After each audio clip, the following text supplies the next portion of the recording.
Hello and welcome to Inside the Therapy Room. I'm your host, Sam Sellers. I'm a registered therapist, a wife, and a fur mama, and I'm passionate about breaking down the barriers and stigma attached to therapy. I want to begin by honouring the traditional custodians of the land we live and work on. Today, we have one Sam in Gubbi Gubbi country, and the other Sam is on Gundungurra land. We pay our respects to the elders past, present and emerging, for they hold the memories, the traditions and cultures of our First Nations people. We must always remember that the land below our feet is, was and always will be Aboriginal land. Today we're chatting with Sam Ruckle. Sam is a self-confessed introvert and empath who loves nothing more than a good ache in the belly laugh. But more than anything, she loves providing a safe counselling space for gentle souls, introverts, INFJs, empaths, and neurodivergent people. This is her joy and passion, bringing hope and healing to the brokenhearted. Sam first started Paper Crane of Hope as a community development project, leaving paper cranes in her community to spread this message of hope and healing. It quickly evolved into what it is today, an online therapy space. Tune in to hear her share about working with those who have gentle souls, about her own experience of understanding herself more, why it is so important for introverts and INFJs to have a therapy space, and she smashes a myth around this misunderstood group of people. We hope you enjoyed joining us inside the therapy room. Welcome, Sam. How are you going? Good, thank you. How are you? I'm great, thank you. I'm just noticing the stark difference in our attire today. You are in sunny Queensland, aren't you? I am, yeah. What part of Queensland are you in? The Sunshine Coast, so about maybe 10 minutes from Noosa. Oh, very nice. Yeah.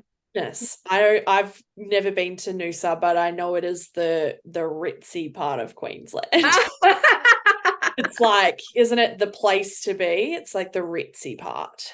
Yeah, well, I don't live in Noosa, but nice clarification. I do live by the coast though, and I feel extremely grateful about that. I love it. It would be beautiful. It is. And I know because so you own Paper Crane of Hope, correct? Yeah. And part of that sort of came out of leaving sweet little paper cranes with little messages. And, you know, I think you're in a wonderful part of the country to be able to do that. Beaches, parks, all sorts of beautiful natural spaces. Yeah. So I actually started leaving paper cranes in Croydon in Melbourne. Oh, wow. So that's where Paper Crane of Hope started. And then I moved up to the sunny coast about 6 years ago and started leaving paper cranes around my local area here. Right. So I'm excited about this episode because the group of people that you work with, I would probably, you know, label them broadly as gentle souls.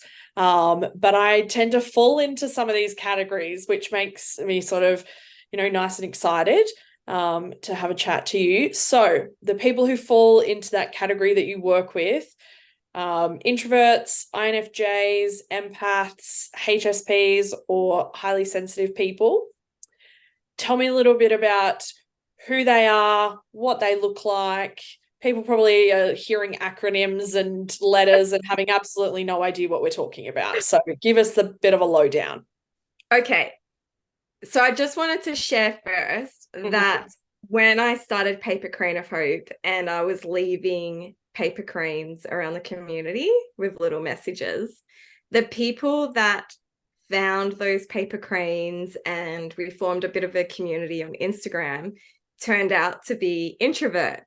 And they seem to naturally fall under that introvert, empath, INFJ, gentle soul category, which is where my passion for that really started. And that's also when I personally learned that I was an INFJ. And so I started sharing about being an INFJ, and I had a lot of my community resonate with that. I love a natural progression. Yeah. Would you like to know what an INFJ is? Yes, please tell us. I'm also an INFJ, so I know what it is. Okay. But please tell everybody else what that is. Okay. So it's part of the Myers-Briggs personality testing, where Myers-Briggs apparently have 16 different personality types that people could fall under. And the INFJ personality type apparently only makes up about 1% of the world's population. And so what I found happened when I learned that I was an INFJ, everything started to really make sense in my life and the way that I thought or viewed the world, and why for most of my life I always felt like a fish out of water, and like I just didn't completely fit in with the people around me. So I've always had amazing friendships, but I just always felt like I was that a little bit different, the odd one out, not quite gelling with everyone else. Yeah.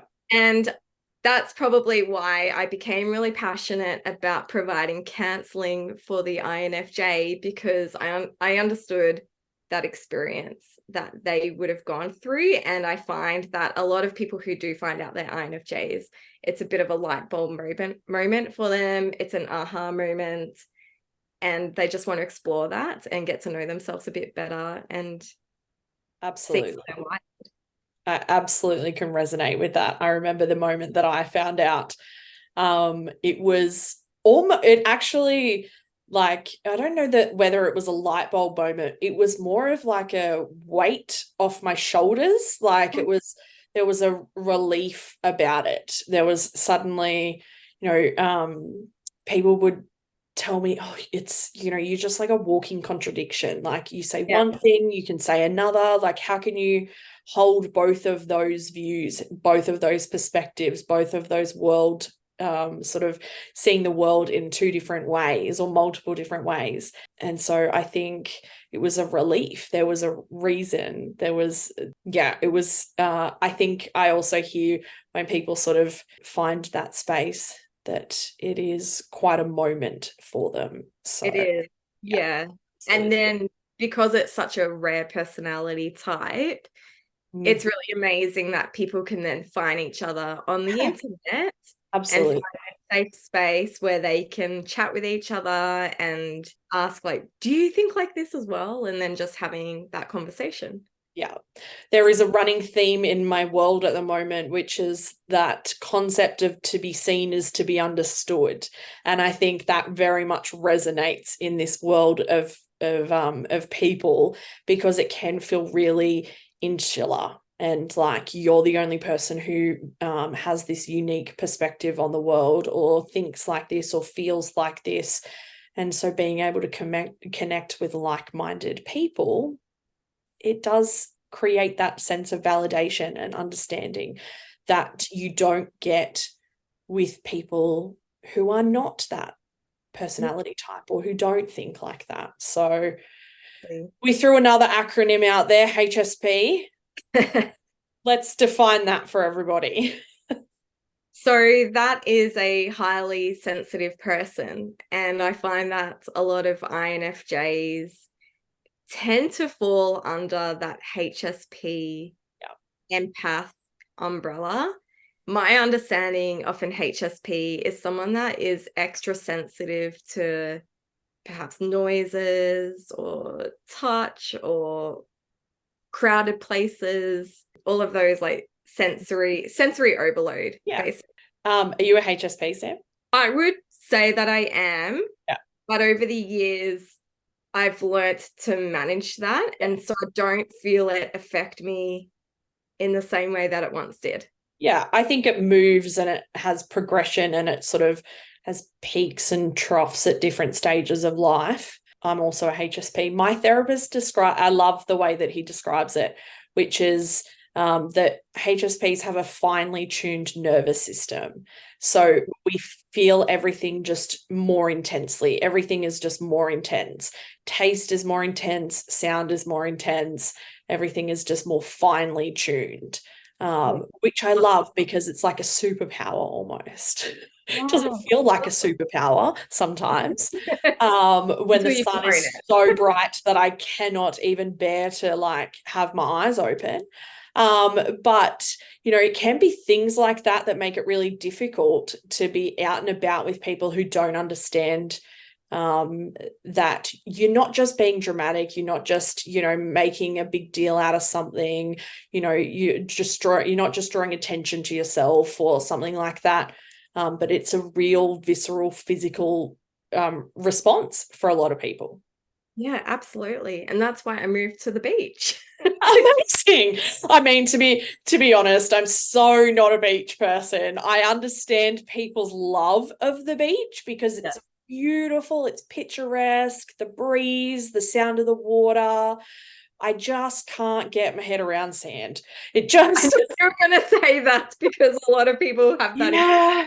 I mean, and sand for me is a sensory thing. Like, I just like it gets stuck everywhere. And like, I don't know how if I'm walking on the sand, it ends up in my hair. And, just little sort of frustrating things like that turn into just like a whole hour can be just like ruined because I've now got sand in my hair and it's like feeling like I'm being attacked. So it's little things like that like people just go, yeah, it's just sand. But for some people it's not just sand. It can be something, and that's obviously I'm probably sharing way too much here. Everybody is getting a sudden insight into my life. It is a very sort of unique group of people who fit into this category, and they are often misunderstood, I think. Yeah. So I think it's really great to have therapists like you who not only specialize in it, but who are also sitting in that spectrum themselves on some level rather. There is that natural understanding that comes from that, because it would be really easy. I mentioned to one of the psychologists who came to see me whilst I was in hospital recently, and I mentioned to them that I was a HSP, and no, like, glazed over, no response, no understanding, nothing. And so it's just one of those things that, like, for people who are a HSP or who are introverts, that can be such a huge part of their life. Yes. And so if you don't want to have to educate your therapist about that. So I think it's really great that there are, therapists out there like you who are specializing in this space and creating safety for people who don't necessarily get a lot of safety in other places, particularly clinical spaces, I think. Yeah. I also find that for, say, an INFJ or an empath, they are the people that all of their friends and family and random strangers might turn to offload on them and to, in a way, get free counselling and to hold that load for other people. And then they find they don't actually have anyone that they can talk to and offload for themselves. Absolutely. And so a lot of people have told me that when they've come into a counselling session and they've got this space, firstly, they find it weird because they're the one that can talk and not listen. Self-spotlight. Yes. Yeah. And secondly, just how relieving that is, that oh my gosh, for an hour, I can talk about myself. I'm not going to get interrupted. I'm not going to have someone say, oh, I've gone through that and change the story and make it about them. Absolutely. I would completely agree. And then they become therapists. And make people pay them to listen to. So we then get to do that for a living. And, one of my favorite things is hearing people's stories. I think it's why, we probably all got into this space. So now, before we sort of get into the nitty gritty, you have a YouTube channel where you chat about all of this, correct? I do. Yes. Amazing. Tell us a little bit about it. Okay, so my channel is called Paper Crane of Hope, and I do videos talking about being an INFJ and other topics as well, introverts, empaths, some personal things. I recently did a video on me going to Toastmasters for the first time. Yes, yep. So, I mean, I think that even just having that is great because it is sort of a lead in for people, because counseling can be a daunting space, even for those who maybe don't fall into this gentle soul category. Counseling is daunting. And so I love when therapists have things out there that sort of give you a little bit of insight into what you might get or what you might expect and give you information at the same time. And it's really great also for partners or family or friends to be able to watch those things about their loved ones as well. Yeah, I also find it's great for some of the psychoeducation that people can receive. So then when they're in a therapy session, they actually have a full hour to talk about themselves. Yeah, absolutely. They never get to. Yeah. There's no sort of need to be educating either way. Yeah. I mean, psychoeducation still happens. Oh, yes. If it's needed. Yeah. But yeah, I love that there's this growing resource on my YouTube channel that I can refer people to that they can watch. I think it's great. I did want to share as well about counseling for an INFJ and your experience when you told this psychologist about being a HSP and how you didn't get it. Yeah. I find that the experience for INFJs is that the way they think, their cognitive function is so different than the 15 other personality types. Yeah. And their thinking, or I should say our thinking, is going so fast. It's very intuitive. We're seeing patterns that when we're trying to share a story, sometimes to get from point A to point Z, so much happening. Absolutely. You need to share because there's patterns and you want to explain it all, or you just want to do it from here to here. But if you don't understand what an INFJ is, that can be really confusing for a person to even understand how a person got from point A to point Z, or to even have the patience to understand, why are they telling me all of this? What has this got to do with anything? When to an INFJ, it all makes sense and they just need to formulate what is happening. And sometimes for an INFJ to even understand how they're feeling about something and to get clarity on a situation, they need to verbalize everything that they're thinking so that they can feel what they're feeling. Absolutely. I think even I always will describe to my clients that my brain is a little bit like a spider's web, and it is working on overdrive most of the time. And there will be moments where I just have to spend like 5 seconds to collect my thoughts to say something, because I'm not just responding to what they've just said. I'm connecting 3 other dots, and I'm thinking about something that they said 5 minutes ago that I'm going to bring up in 5 minutes time because I want to clarify and check on something as well. And so there's, sometimes half a dozen things that are all going on at the same time that, for some people, it can just be very much misunderstood and can be dismissed as well. I think I noticed that in a lot of relationships where one person might fit into this category, is that it's misunderstood a lot. But I completely get the verbalizing as well. Sometimes I'll say something to my wife and she'll be like, of course I'm going to do that. And I was like, yeah, but I just need to know that I've verbalized it to you for my own benefit. And so it's just like little things like that can cause a lot of friction in relationships, though, to be able to get that understanding, whether it be through therapy or through other sort of resources like your YouTube channel or podcasts or books and things like that. I think is needed in this day and age of where understanding is paramount to all of our relationships. So while we're on the topic, what is it like for people who fit into this category of introverts, INFJs, HSPs? What is it like for them? What are they going to expect in a therapy session, in your virtual therapy session? Okay. Firstly, there is a lot of laughter. Yeah, great. I love it. Humor is the best. I use Yes, it all the time. I love using humor in Yeah. therapy. I think it's so powerful. Yeah, I also find though, I mean, just side note on humor, I find that people who fall into this category also tend to have a really specific type of humor, and it Yeah. is not always received very well from Totally. people who It's not always aren't in socially it. acceptable. Yes, my Yeah. therapist tends to say we fall into the category at times of like morbid or dark humor. And so that's not always socially acceptable or well received by people. So I think even just having that space in therapy to be able to laugh and have somebody laugh at your jokes when instead of somebody Exactly. cringing at your jokes. Exactly. Or Yeah.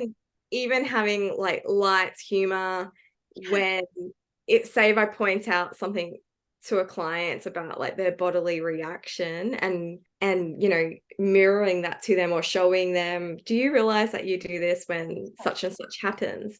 And then it can become quite humorous, and then you can almost see like a weight coming off their shoulders. And you're right about the morbid jokes. I Yeah. find many INFJs are in caring roles, Yes. such as counselling, social work, Yeah. nurses, occupational therapists, people who are seeing really heavy and at times dark things. And I know for me, when I worked in youth corrections, I came across a lot of heavy things, but the staff members, our coping mechanism was dark humor. Absolutely. And Yeah. if you I don't get work in that. that environment, you just don't get it. Yeah, absolutely. I completely agree. So there's lots of humor.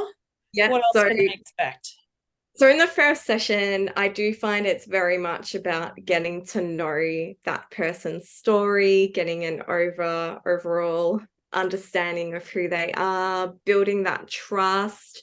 If someone has gone through trauma, for example, it's so important that there's trust and rapport with that person so that they feel safe to be able to share.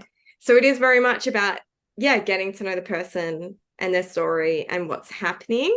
I will often give that person some strategies that they could try at home after the session, some mindfulness exercises, maybe some readings. Although I've learned that graphic handouts work better than a textbook. So I used to give out like a textbook chapter on, for example, the window of tolerance. Oh, yes. I Yeah. read it, which is fine. And then I Yeah. found it a really brilliant graphic handout on window of tolerance, and everyone just loves that. So, Yeah. and then after the first session, I like to see myself as a bit of a holistic therapist, and I'll use whichever therapeutic approach I feel is going to be best for the client. And I do like to ask for feedback from the clients on if they felt like that technique is working for them or not. And I really love and appreciate the honesty from them. And I also find it's a learning thing for them as well, because many empaths, introverts, INFJs, that category are people pleasers. And so it's great for them to be able to speak up if something's not working. Yeah, but I do find that I tend to fall into using internal family systems or parts work therapy. And that seems to really resonate for this gentle soul Yeah. umbrella of people. I love that because I think that that sense of autonomy and being able to sort of they are in the driver's seat, because it would be really easy for this category of people to sort of sit back and let the therapist lead. Let them sort of, this is what is going to be really helpful. And whether it's helpful or not, they're going to do it anyway. And so I think that ability to sort of reinforce, hey, this is all about you. As uncomfortable as that is, this is all about you. You are in the driver's seat. I am just sitting alongside for the ride and, potentially giving some options and some suggestions, but ultimately you are the one in control of that. And if you turn left, then I know that turning left is working for us. Yeah. Instead of, trying to continually go down paths that are not beneficial and are not working. So I love that that sense of autonomy that it gives. And I mean, we always tend to use the word control in a negative light, but I think there needs to be a sense of, you should feel like you have a sense of control over your own therapy sessions and how they go. So yeah, I love that. Yeah, I do like to remind them that they are the expert of their own lives. And I hate being referred to an expert.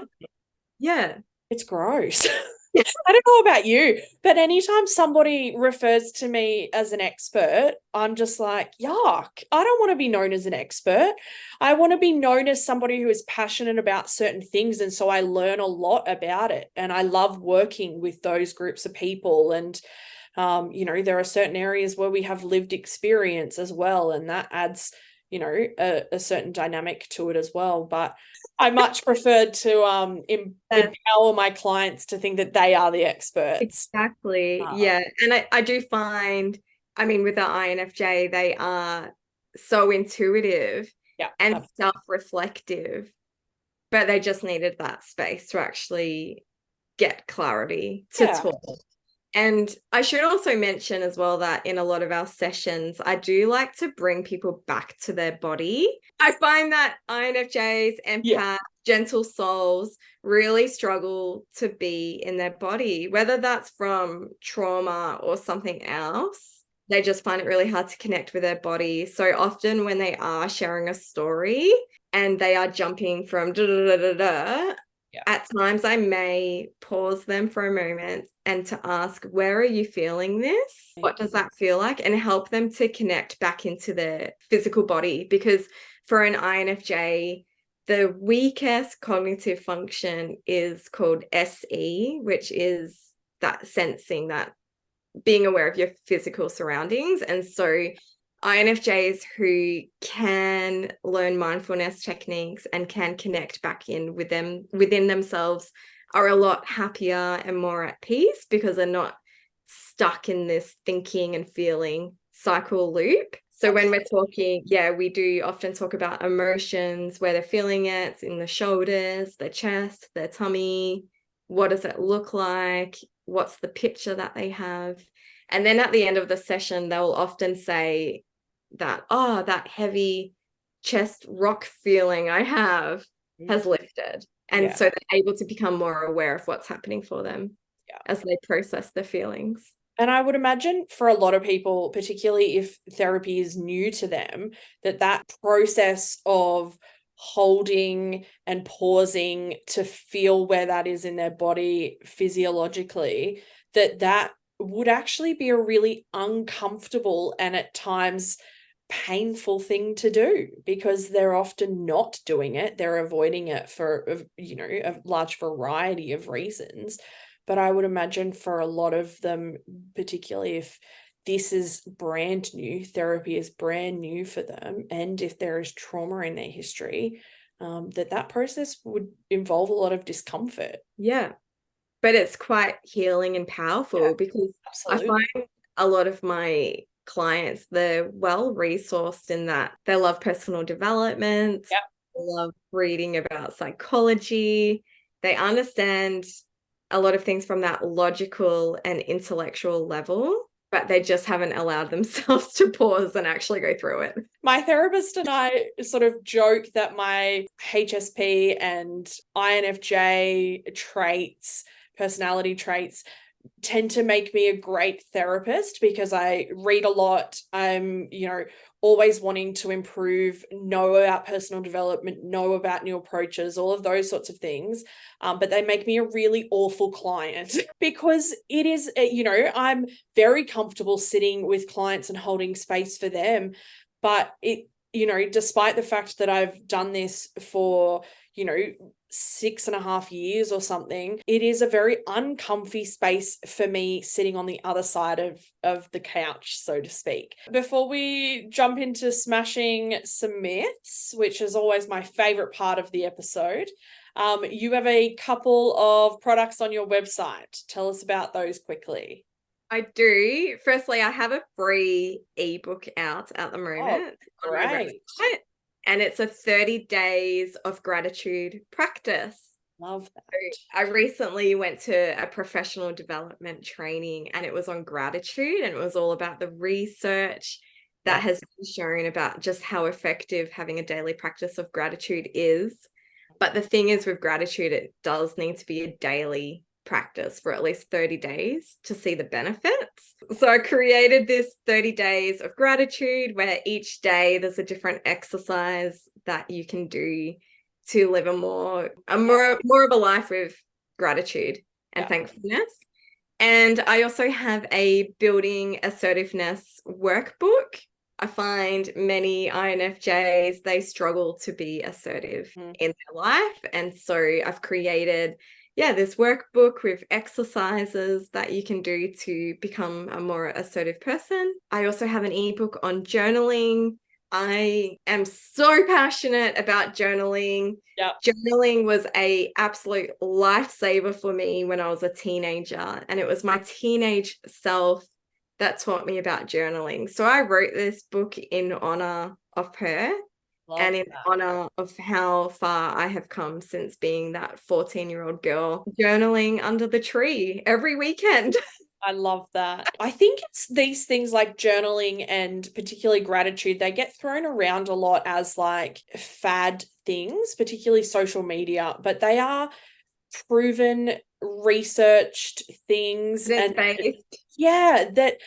actually work. Yes, it requires intention, and yes, you have to do it consistently to see the benefits. And yes, it's not going to work for everybody. Nothing is ever going to work for everybody, but they are proven tools that actually work. They are not just something that you see, on social media as this fad thing to, pull out a journal. They are real things that actually are beneficial for people. I must say assertiveness is one thing that I never had to grapple with, but I had the flip side that my assertiveness was viewed as aggressive. And it's sort of the other extreme. Yeah, the other extreme that just because I have the ability to speak confidently to somebody and say what I need in terms of that relationship or whatever it is, that somehow makes me dominant or aggressive. And I mean, I think we are jumping into a rabbit hole of living in the patriarchy, but let's not go down that. We'll be here for another hour. We'll do another podcast on that. Yeah, I know. Whole nother podcast on that. So I've been asking everybody, it's my favorite part of the episode, is to think about a myth around the group of people that you work with and to smash it, because there is myths about so many things that are misunderstood, and I want to crush them. Okay. I am completely ready to crush. Amazing. What myth are we smashing? Myth. I am going to crush the introvert myth that an introvert is shy. Yes. Quiet, is, standing in the corner in a room, because that is not an introvert. Yes, there are introverts who are like that. Yeah. But there's also extroverts who are like that. And that is why I experienced a complete burnout in my life, because for a long time I thought I was an extrovert. Yeah. Because I was confident, I was loud. Some would call me annoying. I wanted to be the center of attention at times. This is my younger self. Yeah. I completely burnt out because I was living a life as an extrovert. What an introvert and an extrovert is actually where you get your energy from. An introvert gains their energy from being alone, from having time to yourself, time to reflect, time to, be in your own little hermit bubble. And an extrovert gains their energy from being around people and from socializing. There's all these studies that show that the brain looks different for an introvert and an extrovert, and it's to do with the dopamine levels. And so for an introvert to gain their feel-good hormones and to re-energize, they need to be on their own. Yeah. And then the more they're around other people, those levels get lower and lower. For an extrovert, for them to have those feel-good hormones, they need to be around people. And the more they're alone, the lower that will get for them. Yes, I love that. Yeah. I love smashing this myth because it is complete and utter rubbish. Yeah. And I completely get that, feeling of, am I an introvert? Am I an extrovert? Because, growing up, I generally was a fairly confident person. I did musical theater, I did debating and public speaking and all of those things that put you front and center for a lot of things. But I was so not an extrovert. And now I sort of, both my wife and I are introverts, and we describe ourselves as raging introvert because I don't like to see it as a negative. It doesn't need to be something that you have to shy away from sort of addressing or embracing. Whenever I talk to clients about introvert versus extrovert, I sort of like to think of those two terms as your battery. And so it's like, well, what is recharging your battery essentially? And I think it then gets people out of that mindset that how you view someone doesn't automatically mean whether they're an extrovert or an introvert, because it's, it doesn't matter. I love the memes where it's like, if you see a bunch of introverts together, it's like a party. There's understanding and there's an ease about it, but you put a bunch of introverts with a bunch of extroverts and you got a very different story, because you have people who are wired differently. And so I love smashing this myth. Good pick, because it's crap, I think. And I think it's crap to think that extroverts are always bubbly and full of life and don't need downtime and should be expected to be with you all the time. I think that is just as damaging as thinking that introverts hate people, essentially. Exactly. Because we love socializing too. Absolutely. Friends. I love going out for dinner. I love, doing all of that. I mean, it depends on the environment, of course. Absolutely. But you're right. It's important that the extrovert also learns to love their own company. And I could imagine that during the COVID lockdowns, that would have been so difficult for a lot of extroverts, because suddenly they were forced into a situation where they had to learn to love their own company. Absolutely. And I know a lot of my introvert friends, they loved it. They thrived. We loved it. We just thought it was the best thing ever. Yeah. I was actually sad that the Queensland lockdowns only lasted 2 weeks. I was not ready to come out of my shell. I mean, so sorry to all the Melbourne people for what you're through. I know, and they're probably thinking, how dare you think that lockdown was amazing? It was awful. I'm really glad I didn't go through that. And I'm so sorry if you went through that. Yeah, absolutely. I mean, and obviously, we joke about loving lockdown, and we obviously recognize that the reason we had lockdown was obviously not good and heartbreaking for a lot of people. I think it was a really interesting space to sort of see some people thrived in that environment and other people lost their mind in that environment, and they were the ones sharing humorous memes about, not surviving or things like that. So what I found interesting about that time, and with what I was seeing on the internet, is before COVID, there's the saying of an introvert's living in an extrovert's world. Books about it, about the struggles for an introvert having to live in this world that is designed and set up for an extrovert, including workspaces where it's all like open plan, all of that is just overstimulating for an introvert. And then suddenly after COVID, I was seeing memes about extroverts living in an introvert's world, and suddenly it was flipped and they're able to experience how an introvert may have been feeling like within their body and their psyche. Absolutely. I don't know that I sort of thought about it in that reverse sort of terminology, but that's what it was very much sort of a flipped narrative. I have loved this has been great, and I think it is going to be, I think it's a really misunderstood group of people. I think there was probably another half a dozen myths that we could have smashed about each of those sections, because it is just a really misunderstood group of people, and it's a shame because they're also a really, we kept referring as gentle souls, because they do often hold other people's emotion, quite personally and quite heavily. And so that, coupled with the misunderstanding about who they are and their, how they're wired, can create a lot of pain and a lot of hurt for people. So I think it is really important that there are these spaces virtually. There's resources in terms of, your YouTube channel and podcasts and things like that create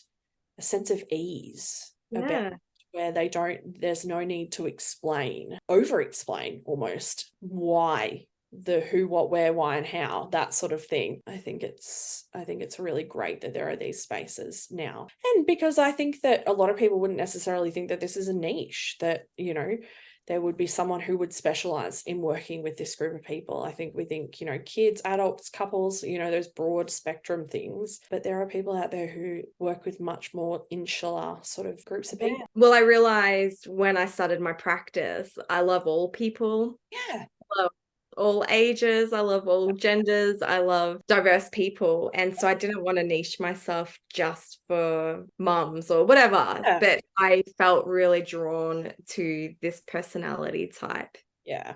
Gentle souls.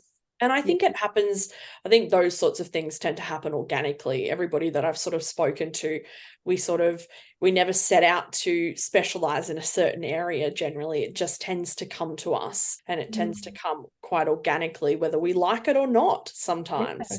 And so I think, I think it's great that there are more specific and insular sort of niches so people know where to go when they need someone. So I love that. Thanks for joining me.